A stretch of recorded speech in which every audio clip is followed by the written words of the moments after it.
I'm glad to meet all of you again.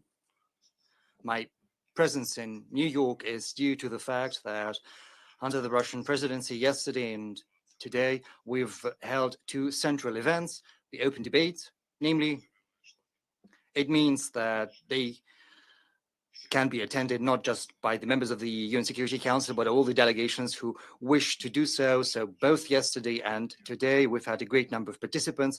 The first issue that we took up during the open debate yesterday was dedicated to the discussion of the fundamental aspects of international relations, multilateral cooperation, and multipolarity. We have drawn the attention to the fact that the system set up after the Second World War and was based upon the central role of the UN is eroding step by step. I think you've heard both my statement and the statements of other participants. We hardly expected that we would be able to agree on most issues given the current tense atmosphere and the international relations, and given how the relations between the collective West and the world majority are developing. But be that as it may, even though we harbored no illusion, we think this discussion has been very useful. Anyway, most participants have agreed that there are themes to be discussed, there are problems. Many have shared assessments which coincide with our vision of the nascent multipolar world order, which is currently emerging, objectively speaking, and I spoke about that in my statement as well. The second conclusion is that there's a high chance that the discussion is going to be followed up on. There is a growing interest in that. We are going to support that interest by all means at our disposal. We're going to organize additional discussions on this topic, not just at the UN, but in other platforms, multilateral platforms as well, including the G20, certainly in BRICS, in the Shanghai Cooperation Organization, as well as in our contacts with regional organizations, associations of Asia, Latin America, and Africa. And as the representative Guyana said yesterday quite clearly, we need to rebuild trust because so far there is no dialogue whatsoever. And another point he made, it's impossible to rebuild trust unless everyone, without exception, sticks to the agreement that we have arrived at. So far, we're not witnessing any sign that this is happening, and it was the impression and assessment shared yesterday, and the same was said in particular during this open debate with a particular emphasis on Palestine, on the Middle East. Most resolutions on the Middle East, on Palestine, are not being observed. And the second open debate I've mentioned is still going on. Many participants have spoken in favor of resolute steps. Their position coincides with ours. The first thing to do is to put an end to the hostilities, to the military operation, to announce an indefinite ceasefire, to address the dire humanitarian situation, and certainly put an end to Israel's activities involving the construction of illegal colony settlements. And once that is done, we hope that this is going to be done, this will create the environment for resuming the UN talks on the establishment of a Palestinian state that is going to peacefully and securely coexist with Israel. Our presidency continues, and the day after tomorrow, July the 19th, we've scheduled another round of open debate. It's going to be chaired by my deputy, Mr. Vershinin. It's going to be dedicated to the relations between the UN and the CSTO, the CIS, and the SEO.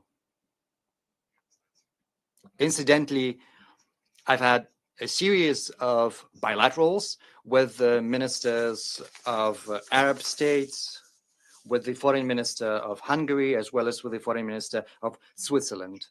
So that's my summary. So let's go into talks. I'll take your questions now. So UN Correspondent Association, please. Thank you so much. Thank you, Mr. Foreign Minister, on behalf of the United Nations Correspondent Association. It's Valeria Robecco from ANSA Newswire. My question is, President Zelensky on Monday said that Russia should be represented at a second peace summit on Ukraine in November. Will you consider participating? What do you expect from that? Thank you so much. Well, we've spoken on this subject on multiple occasions now and shared our assessments. The second summit, as you point out, is a natural follow-up to the process which was launched a year ago when in Copenhagen a small group of states gathered together. It was followed by a number of other meetings called the Copenhagen format. Each and every time our Western counterparts by hook or by crook, using different means at their disposals, giving promises, trying to draw as many countries to participate in those events as possible. And the last time the Copenhagen format met in Davos, it happened in January, and the margins of the World Economic Forum. Right afterwards, the first ministerial session of the UN Security Council on Palestinian issue happened. It was chaired by France. I also participated in that event. And my Swiss counterpart, Ignacio Cassis, also was in New York back then. We had a meeting. It was their request. And I said that, yes, there was another Copenhagen format meeting in the margins of the World Economic Forum. And after that, Minister Cassis, speaking to journalists, said that it was impossible to reach an agreement without Russia's participation. So I asked him, if you're convinced of that, why hold another meeting? There was no response. But the response is as follows. They've taken a course towards pushing by any means the so-called Zelensky's plans, which to a large extent looks like an ultimatum. And my Swiss counterpart warned me back in January that after that they would hold a peace summit, but it was not a summit per se, it was a peace conference. Yes, it was attended by a number of leaders, but most of those who came to the conference were represented at a lower level. It was a month ago in Bergenstock in Switzerland. That's where the meeting was held. And after that, the overwhelming majority of participants shared very restrained, if not negative, assessments of the outcome of that meeting. We could get back to that later, but let me get back to the second summit that you have mentioned. After Bergenstock, both Zelensky and some Western representatives started floating the idea of a second summit, citing Switzerland and other countries that could offer a platform for the second round of that conference. But speaking about the subject they would broach at that conference, everyone without exception came up with some unilateral approaches, which is unacceptable to us and to most who are interested in peace. Zelensky said that in Bergenstock, they made the first step, they made the first jump towards a peace summit, and he said now we have to prepare a document which is going to be put on the table before Russia to make sure that different powerful countries attempt to secure an end to this war. What that means is difficult to discern. The one thing that is certain is Zelensky's formula is unacceptable, and everyone knows that, but still this formula underlies all of the proposals. So speaking about peace attempts, for some reason everyone is speaking about Bergenstock alone. No one speaks about China's initiative, even though there has been several initiatives coming from China at the beginning of this year, and then later there were some other initiatives. Just recently, China, together with Brazil, came up with new elements of this initiative. I'm not going to enumerate them, but the main difference from Zelensky's formula and from what is happening during the Copenhagen format consists in the following. To start with, China, Brazil, and many other countries that have joined them call for a conference based on the principles and fundamentals that are going to be acceptable to all parties. Secondly, with regard to the substance of the dialogue, China, during its first initiative, said clearly that attention had to be given to the original root causes of the current crisis in Europe, and agreements had to be made, according to China, on how to remove those original causes. But neither during the Copenhagen format nor during Bergenstock, no one spoke about the original causes. We spoke about that yesterday in particular. We spoke about the coup d'etat, the ban on the Russian language, physical, violent acts with the use of the armed forces against those regions of Ukraine that refused to recognize as legitimate those who arrived in power during the coup d'etat, the Minsk agreements no one intended to stick to. Speaking about the evolution of this process as a whole, well, they say that Russia needs to withdraw back to the 1991 borders. But the whole problem consists in the fact that we've been lied to. If in February 2014, the agreement that was signed by President Yanukovych on the one hand and the opposition on the other hand had been observed, and it consisted in establishing a national unity government and in calling early presidential election. So had this agreement been observed, Ukraine would still be in its 1991 borders.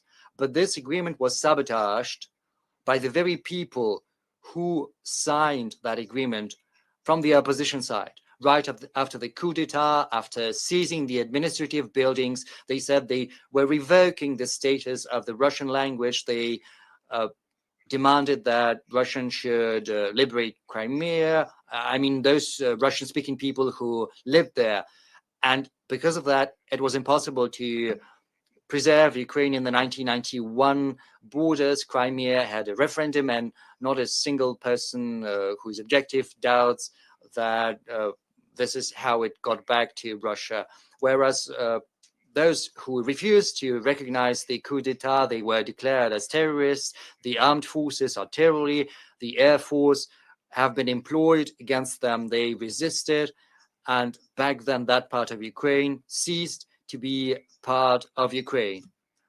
After that, the Minsk agreements happened. We put an end to what had been unfolding. The Minsk agreements stipulated that these republics that declared their independence first, it was stipulated that they would remain in Ukraine, provided that they were granted special status. And that status didn't involve anything complicated. First, they had the right to their police, like here in the US, where at level of states there are police forces.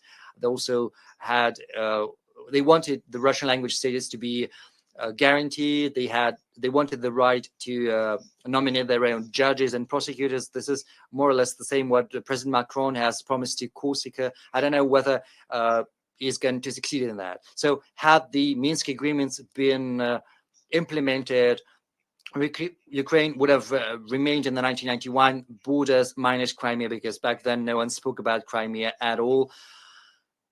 April 2022, after the start of the special military operation, we spoke on multiple occasions and in great detail about the origins of this decision, because it happened after many years during which we came up with warnings saying that NATO had to stop its eastward expansion, Nazi regime had to be reined in, because they were trying to prevent the use of the Russian language. They didn't want Russian-speaking people to live in the territories that were native to them.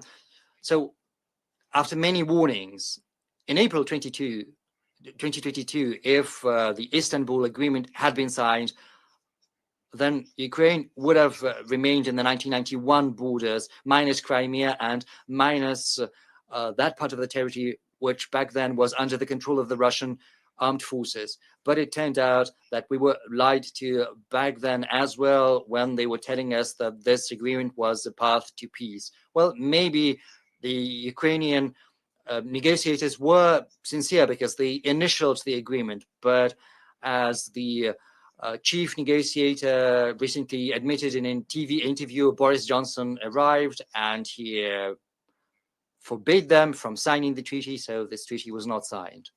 So every time we're trying to show goodwill and put an end to this crisis, which started more than a decade ago, and each time we manage to arrive at a certain understanding on both sides, each time this understanding is undermined, not by us, but by the Ukrainians and their masters.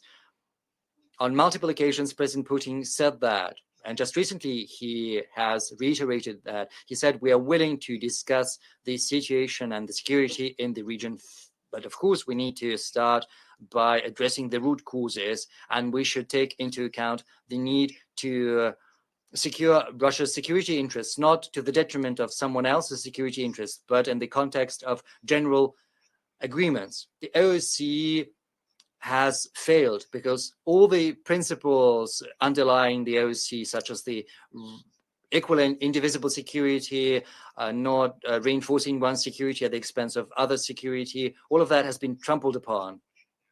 You know, the OSCE has been an embodiment of a Euro-Atlantic concept of security, just as Europe is, because it's about Europe. It comprises Europe and the countries on the other side of the Atlantic Ocean, namely the US and Canada. And it turns out that both within NATO and within the OSCE, the only goal Washington pursues is to subject to its will all the countries that are part of these organizations and associations, and also to subject to their will the executive structures of the OSCE, NATO, and right now the EU has recognized NATO as a senior partner, saying that it is willing to provide its territory and also to agree on a shared defense policy. So once again, we are willing to engage in talks, but given the deplorable experience of our previous talks with the Ukrainians and with the West, an agreement which I hope is going to be achieved at a certain point in time, an agreement on European security, and if it provides a basis for settling the Ukrainian crisis, then we're going to be very careful when we analyze that document, and we'll do everything in our power to include clauses which will prevent illegitimate or malicious interpretations from being implemented. Thank you. Hi, Minister Xu Dezhi with China Central Television. On May 28th, US President Biden, when accepting interview, he said, and I quote, China got an economy that's on the brink there. According to your observation, how's the performance of Chinese economy? And can you tell us why an economy that's on the brink there would be a what NATO called decisive enabler of the Ukrainian conflict? What was the last phrase? He said it's an economy on the brink. So how can an economy on the brink become a decisive enabler? That's what the NATO's communique said on China to become enabler of the Russian-Ukraine conflict. I think it is clear to everybody how this statement coincides with reality. The Chinese economy is developing at a potent rate. It is developing very well. And yes, indeed, there are attempts to halt these developments. And just recently, when Chairman Xi Jinping was in France, and in addition to Macron, he also met with Ursula von der Leyen. They the representatives of the European Union publicly, following these negotiations, stated that we demanded that China reduce production of cutting-edge technological goods because the West has lost its competitive edge. And this is as for how this correlates to the principles of the free market economy and the principles of fair competition. The West is looking to halt the Chinese economy and to have it stop producing high quality, cheap goods. There are sanctions that are being imposed to halt the development of the Chinese economy. Other economic sanctions are being subjected to sanctions as well, but there should be no doubt whatsoever as to the following. The more restrictions are imposed, which completely discredit what the West has advanced itself. I refer to its globalization, its global superiority. And under these circumstances, the more restrictions are imposed of this kind, the more aggressively the hosts of that same Bretton Woods system act, the more proactively, the more effectively, and the more efficiently the technologies will be produced and products will be produced by those countries against whom these sanctions are being imposed. Of course, this includes the People's Republic of China, it includes the Russian Federation, and this also includes many other states. However, with respect to China, what else is interesting is the following. I read a statement. I believe this was a statement from Jens Stoltenberg, and he commented on military exercises that were held between China and Belarus on Belarusian territory.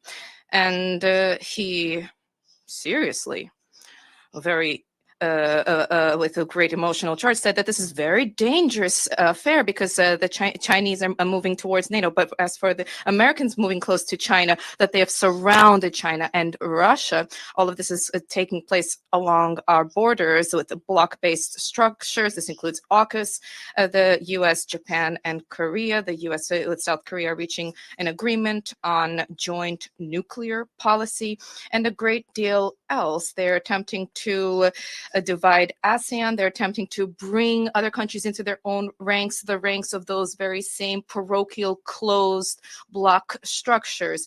And NATO itself took a decision to advance the infrastructure of this bloc, as they say, to the Indo-Pacific region, and practical steps to that end are already being undertaken. And Stoltenberg, immediately in response to questions, said you always called yourselves a defensive alliance, an alliance to defend the territory of member states. He said, yes, remains a defensive alliance, but the threats to our alliance are now global. For this reason, we need to move toward the Indo-Pacific region.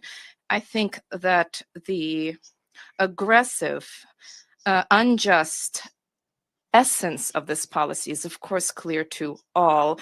With the People's Republic of China and other partners of ours at the SCO, in our contacts with ASEAN, with the Persian Gulf Cooperation Council, we have always advocated the development of a security model that will be a Eurasian model for security, a model that will be rooted in equality, indivisibility of security, as well as full reciprocal mutual taking into account of interest on the basis of the balance of these interests. I think this is the model for the future. Of course, a great deal of time will be necessary to make this a reality. The president announced this a month ago when he spoke together with the foreign minister, stressing in particular that this initiative stipulates that the Eurasian security system will be open to all countries and organizations in the Eurasian continent, including those who are located in the western part of Eurasia, if and when these countries grasp the fact that NATO-centric alliances or blocs are bringing them are leading them to the wrong direction. There's economic suffering, as you are aware, because it has borne the brunt of the sanctions. It has been forced to stop procuring Ukrainian gas, and this is not. And these are negotiations which are underway. Of course, the Nord Stream pipelines were blown up, and they should have continued to provide for the well-being of the German economy, and with Germany, all of Europe. And when it comes to energy sources, after the imposition of sanctions, Europe began to pay more, 200 billion euros more. There are various laws that were adopted in the United States to counter inflation. And the conclusion, the outcome of this was the fact that European business began to move to the United States. Deindustrialization is what is threatening Europe. So is this the brink or not the brink? Where is the brink? It's not completely accurate when in assessing the Chinese economy on the basis of to assess the Chinese economy on the basis of geopolitical interests. We need to be guided by the facts here.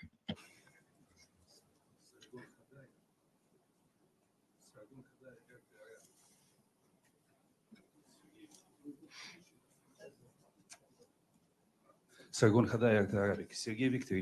Viktorovich, could you kindly tell us the extent to which the U.S.'s policy of double standards in the Middle East, the extent to which this could result to a full-blown war? On the one hand, the failure to implement Security Council resolutions on the Palestinian-Israeli conflict, including on Gaza. On the other hand, there's a demonization of Hamas as well as Hezbollah in Lebanon. Is there not a danger that Iran will enter into a full-blown, direct, open war against Israel? Thank you. The statements that were made by the previous leadership of Iran and the statements made by the newly elected president, these are statements which reflect a very responsible position. Iran is not interested in escalation. And if we are to read analyses, including from the United States and in Europe, analysts state that escalation, as the practical developments show, is something which Israel is interested in. And Hezbollah has been very much restrained in its actions. The leader Nasrallah of Hezbollah delivered a number of public statements which reaffirm that position. However, the sentiment is that there's an attempt to provoke them and to provoke them into a full-blown engagement of Hezbollah. And the purpose, the aim of this provocation, as in the view of analysts, is the U.S. The direct participation with its armed forces in this conflict. I very much hope that the West will do everything possible to ensure that these provocative thoughts, these provocative mindsets, if Israel has this, for them to remain mindsets, or better yet, for them to be completely forgotten. We are doing everything possible to calm tensions. But speaking of Iranian interests, naturally, Yemen needs to be mentioned here. And when in response to Israel's operation in Gaza, the collective punishment, yes, the terrorist attack was unacceptable. We always reaffirm this. But when it comes to collective punishment in violation of international humanitarian law, one cannot fight against one form of violation through other violations. It's the same principle here. So Ansar Allah and the Houthis then said that they would stand by the side of the Palestinian people. They would facilitate surmounting of the blockade, help to reach an end to the war inter alia through the use of their capabilities in order to prevent the entry of vessels and navigation of vessels in the Red Sea, which are carrying something for the benefit of Israel. The US response and the UK's response was immediate. They sent an immediate fleet. And instead of seeking a resolution to de-escalate tensions first and foremost, to engage in negotiations with Israel in order to somehow reach an agreement as to how to implement those resolutions that were adopted after the 4 or 5 vetoes, ultimately. They remained dead letter. Instead, they resorted to military force. They are shelling Yemeni territory, including objects that have nothing to do with Ansar Allah. They're are abundant factors in the region, and some politicians are looking to capitalize on these to foment a large-scale war there inter alia, to gain an opportunity to accuse Iran, not just to accuse Iran, but also to use new cutting-edge weaponry against Iran. This is a short-sighted, futile policy, and we actively stand against it. And we take measures against it. And Arab countries, the Muslim world, the League of Arab States, the Islamic Organization for Islamic Cooperation, all of our allies, and we agree that we cannot allow for this to take place. And we hope that we will achieve that. Thank you, Maria. Mr. Minister, how do you foresee Russia-U.S. relations if former President Trump is elected, particularly with his vice presidential pick, J.D. Vance, who has commented extensively about Ukraine? I asked you this question in January, but things have changed, and now he is the nominee of the GOP. Thank you. Ну, может быть, Well, perhaps something has changed, but it's not our position. You are well aware that we do not interfere in other states' domestic affairs. This includes the United States. We worked with President Trump. We had contacts. He met with President Putin. He hosted me a few times in the White House. Irrespective of his mindset at the time, during the Trump period, the sanctions war began. Obama began this war. Let's state that for to be fair. But under Trump, there were more and more sanctions that were imposed. Economic sanctions, diplomatic sanctions were imposed. However, at that time, as I mentioned already, dialogue was underway between us and Washington at the highest levels. Right now, there is no such dialogue. There was a meeting in June 2021 between Presidents Putin and Biden in Geneva, but after the start of our special military operation, after we explained exhaustively the fact that we have no choice but to defend our security interests, but to defend those people who the Kiev regime labeled terrorists and who have been bombing. They've been bombing every day. After that, there were no longer any contacts, especially at that level. There are sporadic talks taking place, telephone conversations at times. The head of the CIA, Bill Burns, met with the director of the Domestic Intelligence Service last year on neutral territory. There are some telephone conversations at various levels. However, when it comes to substance, we have not seen anything substantive happening here. And when our U.S. colleagues, for example, Jake Sullivan recently announced that we absolutely have to renew dialogue with Russia on strategic stability, we are proposing, and Russia is rejecting it all.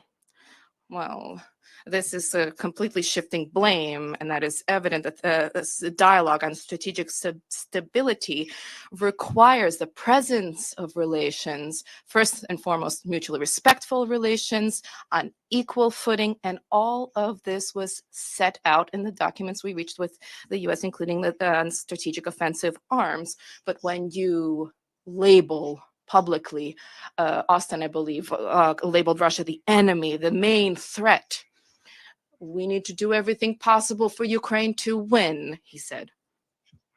Biden was recently quoted, the US president recently said that if Russia wins in Ukraine, then, I believe this is a direct quote, Poland will disappear and other countries up to the Balkans will perceive themselves to be more independent, and they will comport themselves in a more independent way. So if we give some thought to this, it's a deep thought. In Ukraine, the Russians need to be vanquished for the US to then preserve completely under its command all of Europe. And that's the essence here. So I'll reiterate that, and Putin mentioned this repeatedly, we will work with any American leader.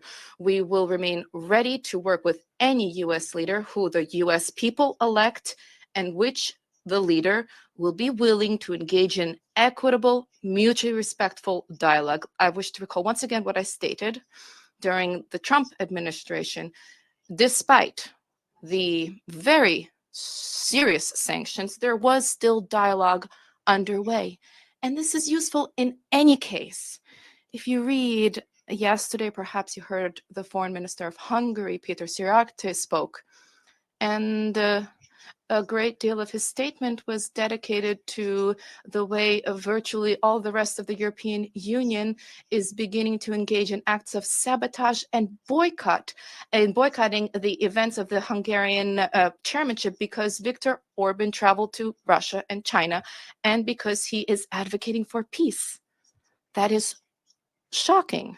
The European Union, which was established in order to ensure the well-being, prosperity, and stability of all of its members, has now completely morphed into an appendage of NATO.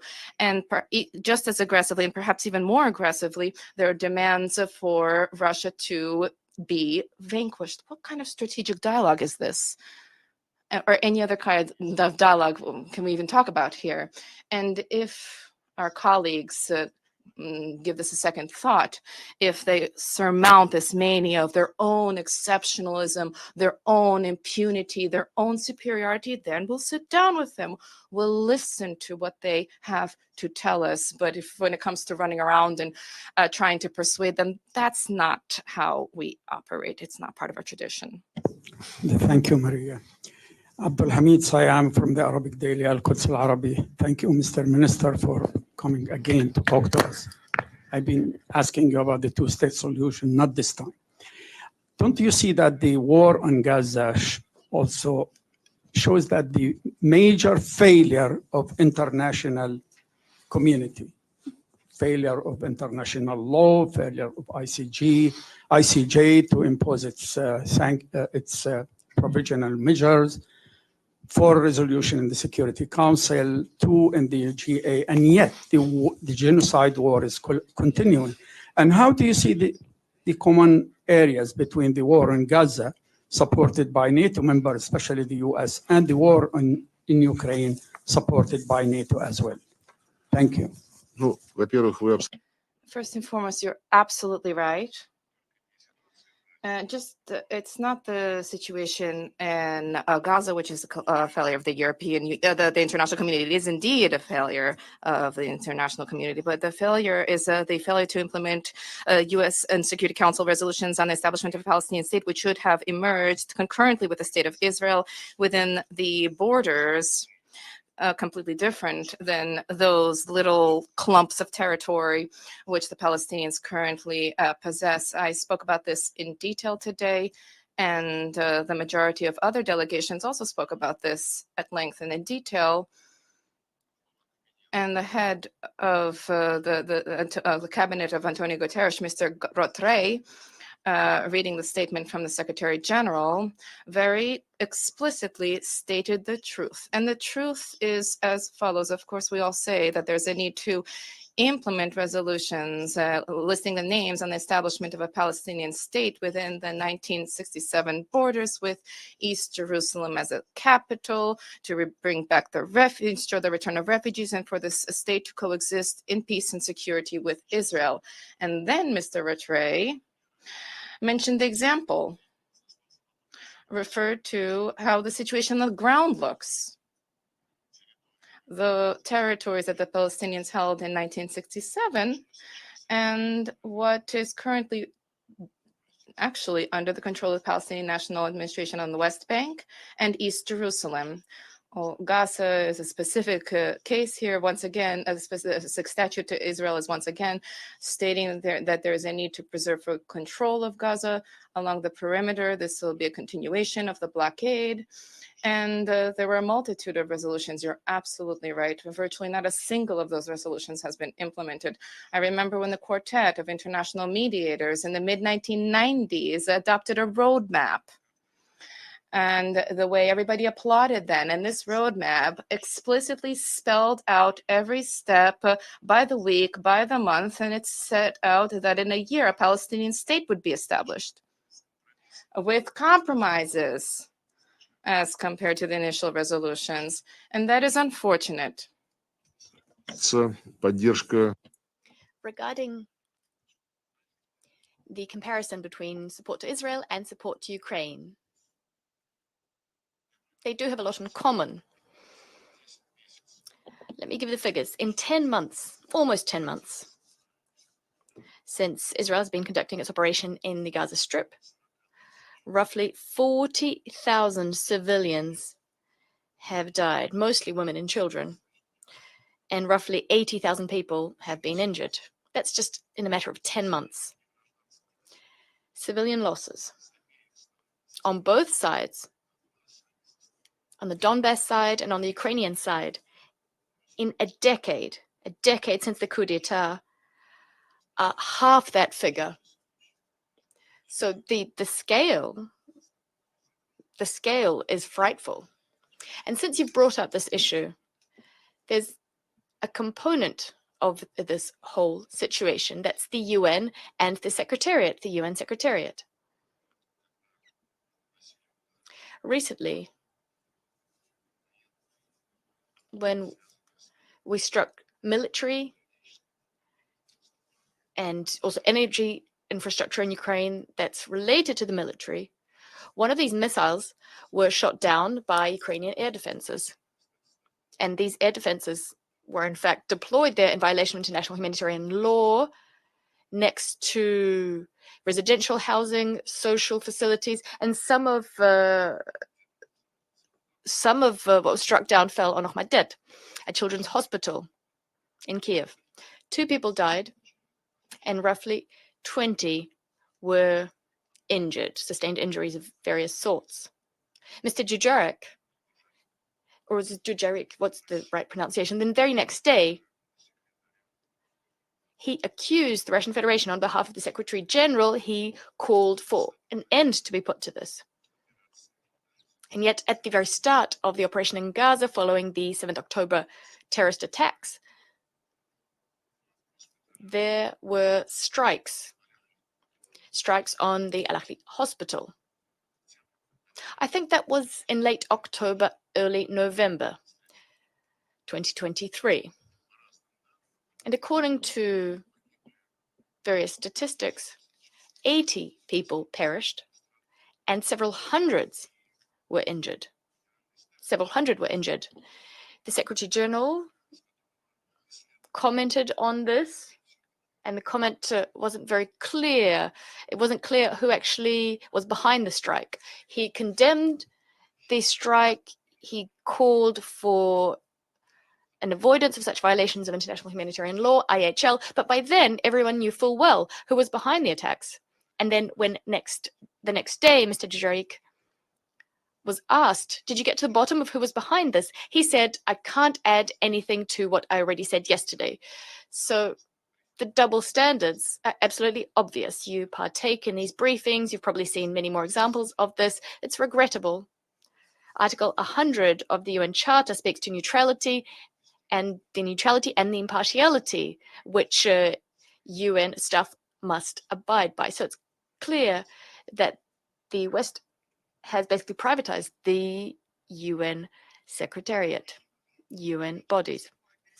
Susan Tehrani from India's WION International Network. My question is somewhat a follow-up to Pam's about Senator J.D. Vance's recent comments, not only about him criticizing aid to Ukraine, but he also called for negotiated peace in Ukraine, and he's been a critic of the Biden administration's overall policy when it comes to the Russia-Ukraine conflict.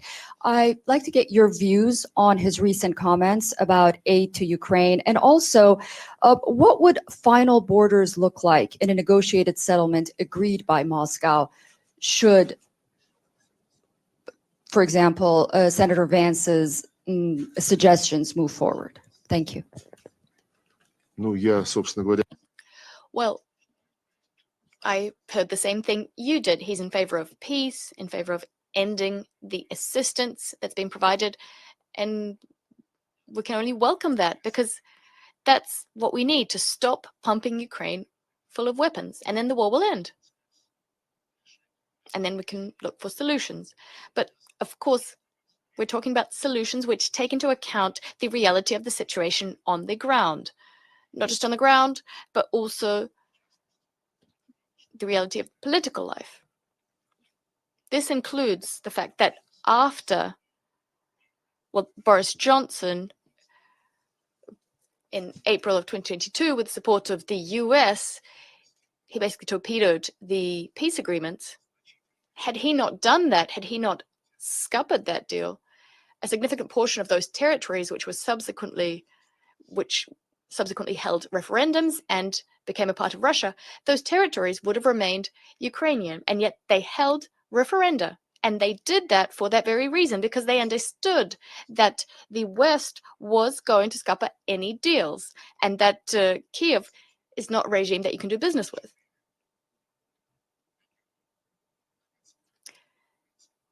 The DPR, the LPR, Kherson and Zaporizhia, as you know, held referenda. They're now part and parcel of the Russian Federation. That's enshrined in our constitution.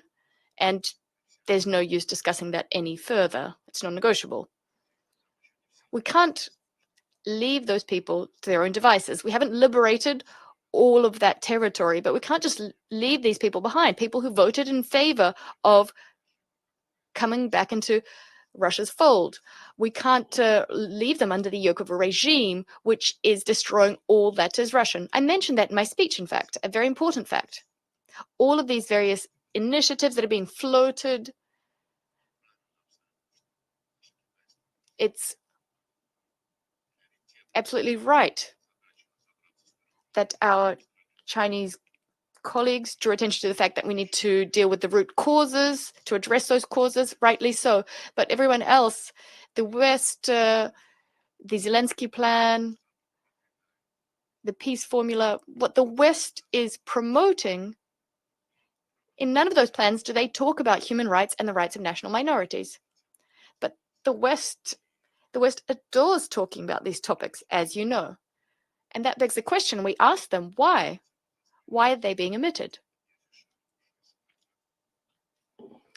We recently had contacts, these were off the books, contacts amongst political scientists who know each other already, who understand the policies of their governments. So our political scientists asked the American political scientists, how do you see this playing out when eventually some kind of settlement is going to be crafted? Some part of Ukraine, Western Ukraine, for instance, will be controlled by those who are going to be signing the peace agreements. Do you, Americans,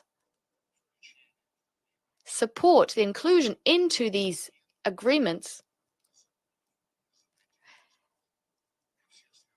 an abolition of those laws which banned the use of Russian language across all areas of life? And they said, no, we won't meddle in the internal affairs of Ukrainians. It's up to them whether to revoke those laws. And just going back to Bergenstock, the Zelensky formula is a 10-point plan. It's a 10-point plan. There were 10 points from the outset. And one of those points is that Russia must revert to 1991 borders. A tribunal needs to be established to bring to trial the Russian leadership, reparations.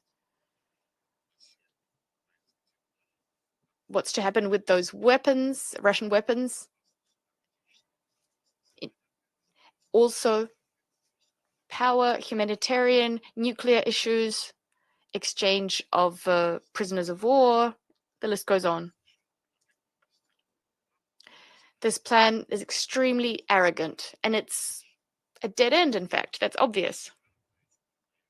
They're trying to invite as many people possible to these events, specifically Bergenstock, as a matter of priority. They're trying to coax these participants to focus on those parts of the plan about which there cannot be any doubts, such as food supplies, power, and so on. But in Bergenstock, there were 3 topics on the agenda, and this is quite telling, in fact. It's food security, the first topic, although the West is itself undermining food security by forcing the European Union. In fact, the European Union is forcing its own producers to suffer to the benefit of Ukrainian farmers. As you know, they produce grain that is not of high quality, nor is it cheap, but that's a separate issue.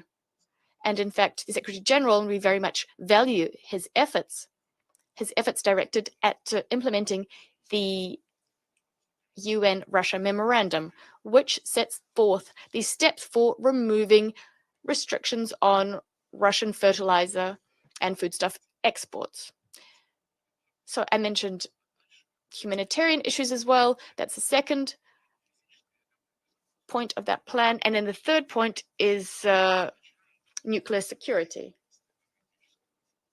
Now, they initially spoke to security of energy supplies, and then I wondered why they had nuclear in there. They took out energy security. Had they kept that in there, we would have had to discuss who it was that blew up the Nord Stream pipelines, but they wanted to divert attention from that topic as soon as possible. Although we will insist on getting to the bottom of things regarding what happened with the Nord Stream pipelines. Speaking at the Security Council, we will remind everyone that that topic is still relevant, because when Sweden,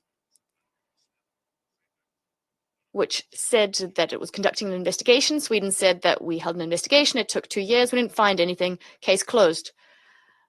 We don't think this is below any politicians. Germany is staying silent on the issue.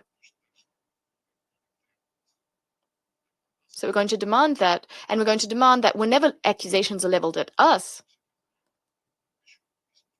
I'll probably write another letter to the Secretary General. Bucha, in April of 2022. Bucha was used to scupper, to sink the peace deal. I told you on numerous occasions, I spoke to this at the Security Council as well. If you harbored so much ire because there was supposedly this aggressive attack on civilians waged by the Russian army, why are you no longer talking about this? In order to somehow explain away what happened in Bucha, we asked for the names of people whose bodies were shown in BBC reports. But no one even intends to give us those lists. Nor does Germany intend to share the tests they ran on the late Alexei Navalny. Tests on the basis of which they said that we poisoned him. We asked them for those test results, and they said, sorry, we can't. They say, if we share those, give us the intelligence you have on biological weapons. If you don't want to share that, fine. So that raises a lot of questions. I have a whole list of questions, in fact, and we're going to insist on getting the truth from the West, because unless we do that, we can't have trust. And in fact, on energy, those pipelines, those Nord Stream pipelines, pipeline gas, liquefied natural gas, what they're trying to ban, all of that is directly linked to the food security crisis. The food crisis in the EU, production of fertilizers has fallen sharply as a result of the very high gas prices we're seeing.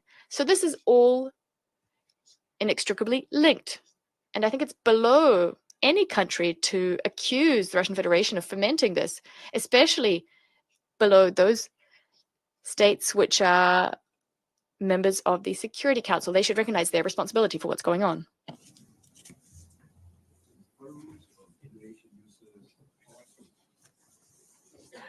This is Arun Lewis from Indo-Asian News Service. Could you give your observation on Indian Prime Minister Modi's visit to Moscow recently, and also your reactions to the opposition that India faces for the energy cooperation with Russia? I think India is a great power which sets its own national interests, determines its own national interests, chooses its own partners. And we know that India is being subject to enormous pressure, completely unjustified pressure in the international arena. So just recently, Zelensky, or I think someone from Zelensky's team it was, talked about Narendra Modi's trip to Russia, and he called that trip a stabbing in the back of all peace efforts. So that was very insulting, and the Ukrainian ambassador was called in, and the Indian Ministry of Foreign Affairs talked to him about how he should be behaving. So the ambassadors were really behaving as if they were hooligans. There was an ambassador to Germany, and he was outraged, consistently outraged that Olaf Scholz is not giving him enough money, enough weapons. And in an interview, he publicly called the Chancellor of Germany liver sausage. This is a quote. You can find it online. The ambassador of Ukraine to Kazakhstan publicly said in an interview, "We'll do everything we can to kill as many Russians as possible so that our children have less work to do. We'll see this job through to the end." So I think India is doing everything right, and my colleagues, Brahmani and Jishankar,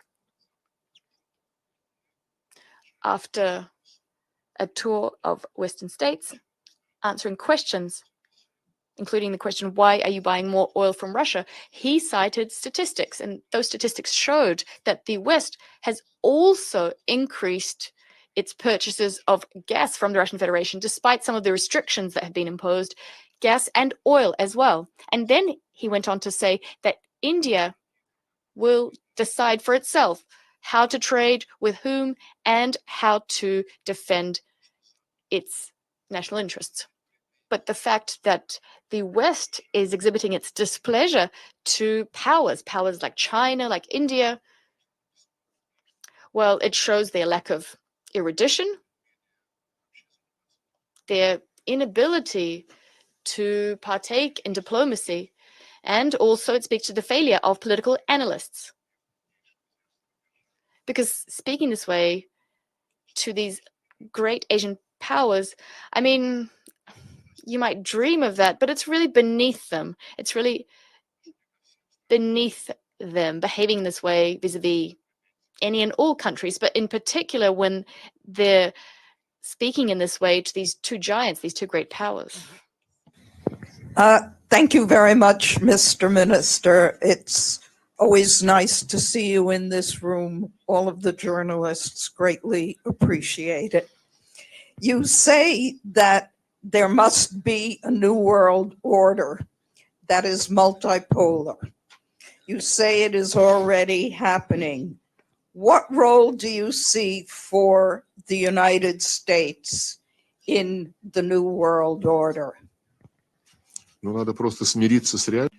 Well, they simply have to accept the reality, and they should stop laying a claim to managing everything everywhere. Well, curiously, there was a conversation. There is Michael Baum, a journalist working in Russia. He is a free journalist, a freelance journalist, Michael Baum. He is invited to different talk shows. He speaks Russian very well. I think recently he gave an interview and he got pretty much the same question. What should the US do? How to live in a multipolar world where everyone is equal? His response was, well, just briefly to summarize, he said, there were periods when the US self-isolated, and those were the periods when the most serious conflicts were raging on. And when the US got back as a leader to the world arena, the number of wars got down. I have a great deal of respect for journalists, and of course every journalist has a right to share their point of view, but the thing is, this is simply not true. when the US entered the world arena in Afghanistan, in Iraq, in Libya. How did that end? Has there been any peaceful changes for the better? Incidentally, right now there is a constant mantra saying that we're gonna support Ukraine as long as it takes. How long will it gonna take? Is it gonna take as long as Afghanistan, 20 years to come to realize that you've lost? Or in Iraq, which you left, even though you're trying to stay there despite the decision by the Iraqi parliament that the US should withdraw its troops? Or Libya, is it going to be the same approach applied to Ukraine? How long did it take for them to dismantle everything in Libya? And right now they're trying to repair that, putting the pieces back together. So a multipolar world is a reality. It's not just a made-up fiction. If you look at the share, the world GDP share, the US and the West account for, and they used to account for 50 years ago, 20 years ago, and right now you'll see that, the 5 founding members of the BRICS Association, I think a couple of years ago, in terms of its GDP in purchasing parity, overtook the G7. Right now, we've got another 5 countries that have joined BRICS. So this ratio is going to change in BRICS' favor. The US is doing everything in its power to make sure that the weight of new centers of power shouldn't be reflected in the IMF or in the World Bank. The US still holds on to a very big package of votes, around 15%, but under the IMF rules, it allows them to block any decisions. Even though if we're to get it squarely, all of that quotas, all of those votes should have been redistributed. And this is something we are insisting upon. And this is the issue we're going to bring up during the Kazan summit of BRICS in October this year. The same goes for the WTO. In the past, it was promoted by everyone as the best regulator, the just regulator of the world trade. Once China started to overtake the US in terms of its competitive edge, thanks to the development of its economy based on the principles of globalization, even though these principles is something the US had come up with some time ago. And so China started to get ahead of the US, and the US simply shut down the WTO talks on the dispute resolution mechanism. There were some technicalities they used. There is no quorum. And for many years, all the complaints that China has been lodging for the US protectionism have been shelved. And this is the subject we're going to bring up during the BRICS summit. We are going to seek a solution to that. These are the topics that are going to be prioritized also during the G20 summit in Rio de Janeiro, because this is the mechanism that should address economic issues and should take steps with a view to developing the world economy based on mutual benefit and giving each country's share and contribution to the world economy. Well,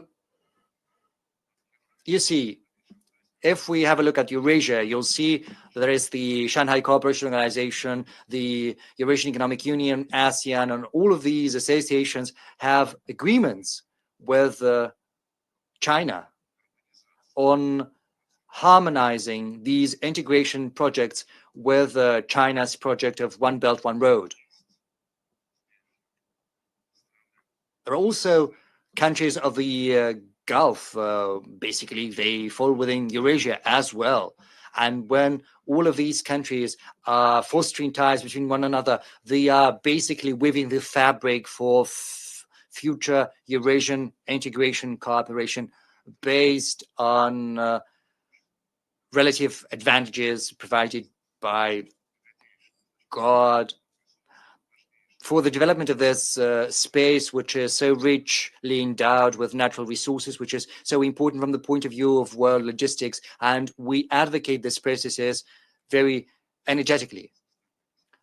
At the same time, when the US, when its allies slapped unprecedented sanctions on Russia, on Iran, Venezuela, and they're also introducing sanctions against China, as I mentioned previously, and against other countries as well.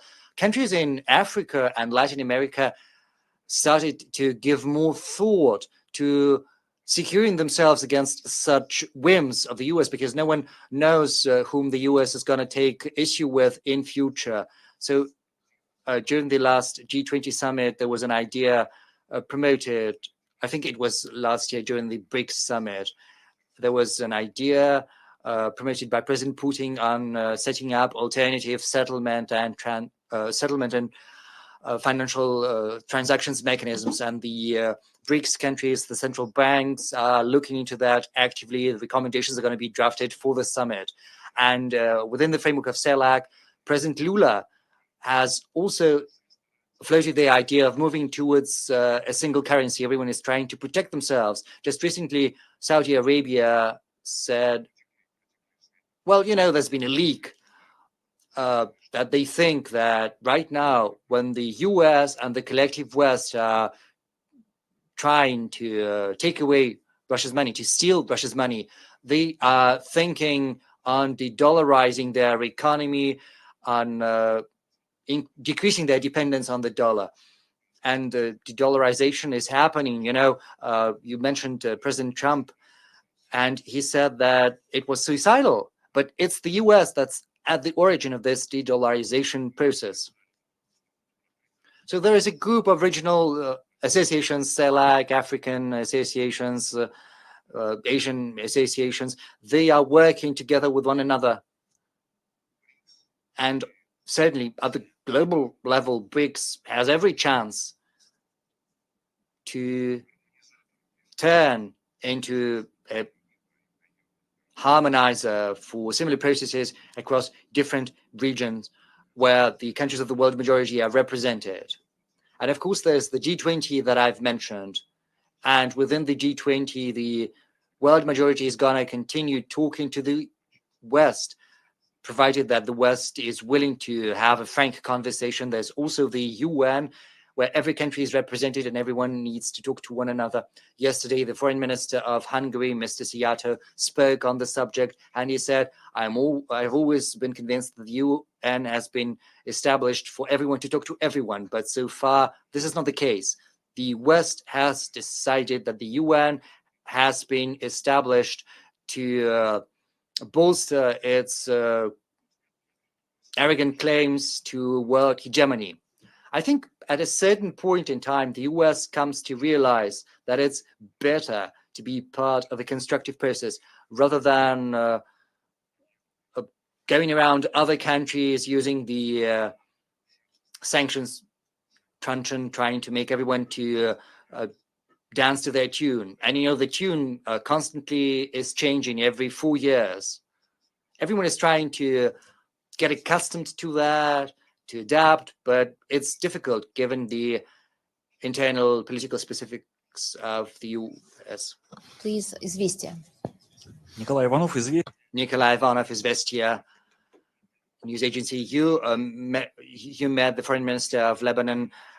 Has there been any talk about a ceasefire on the borders of Lebanon, or are both countries ready for a full-blown war? I've commented on that. Neither Hezbollah nor the government of Lebanon nor Iran want a full-blown war. And there's a suspicion that some circles in Israel are trying to achieve just that, to provoke a full-blown war, trying to engage the US, trying to make them mired in that war as well. And I think it's terrible if some groups are trying to prioritize their personal interests rather than the interests of their own nation. Me? Thank you, Masha. Welcome. It's been a long time since we've known each other. I found today's, your explanations, particularly on economic links, very rewarding and things I hadn't thought of. Other times I've found it has a feeling of gaslighting when Russia has aimed fire at a children's hospital in Ukraine, and there is enough material on Bucha around, as there is on Navalny.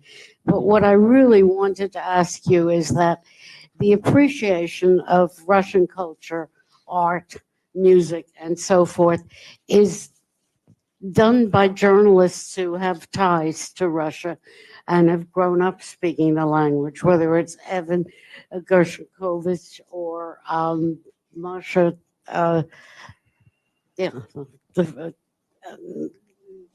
there are Russian-born journalists or journalists of the Russian culture, and I'm surprised that Russia doesn't try to appeal to them rather than punishing them.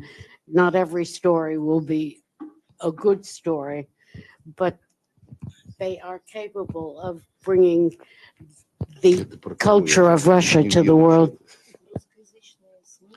Evelyn, во-первых, Evelyn, to start with, you said something as the first part of your question. You said there's a lot of evidence of what happened at that children's hospital in Bucha or what happened to Navalny. This is not what I was speaking about. There can be many testimonies provided there are journalists who know what their task is. There's something concrete that I said. I said we wanted to have a list of people whose bodies were shown in the BBC broadcasts from Bucha. No, we're not getting those lists. No one is providing those lists to us. Now, as for Navalny, every human life is invaluable. I meant no double entendre or whatever. We were accused of poisoning Navalny. The analysis had been carried out in a German military hospital and a Russian civilian hospital before he was handed over to his spouse and he was transported to Germany. Even though that happened swiftly, nothing was revealed in his analysis from there. And in the civilian hospital in Germany, nothing was found. So the test evidence they were speaking about was found in the military hospital, and wanted to get those analyses. And if you think that it's only fair to accuse us saying that there is evidence we're not going to provide to you, well, maybe then you should join the US politics.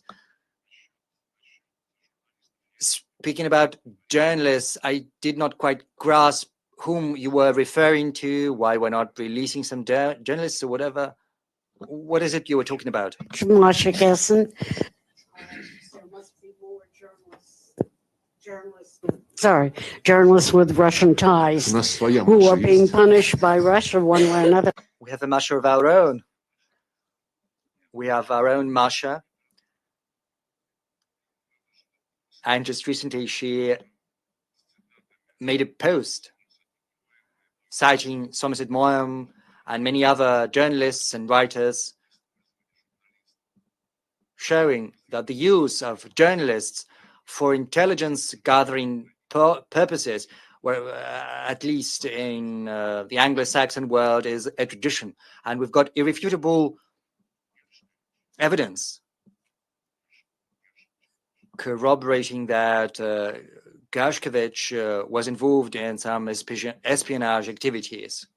The intelligence services of two countries, based on the agreement of President Putin and President Biden from June 2021, have been involved in contacts looking into possibility of an exchange. Everyone knows that this topic needs to be discussed calmly, confidentially, even though it's constantly being introduced into the public space by American journalists, which is not helping. But the contacts are ongoing. It has nothing to do with any attacks on journalism.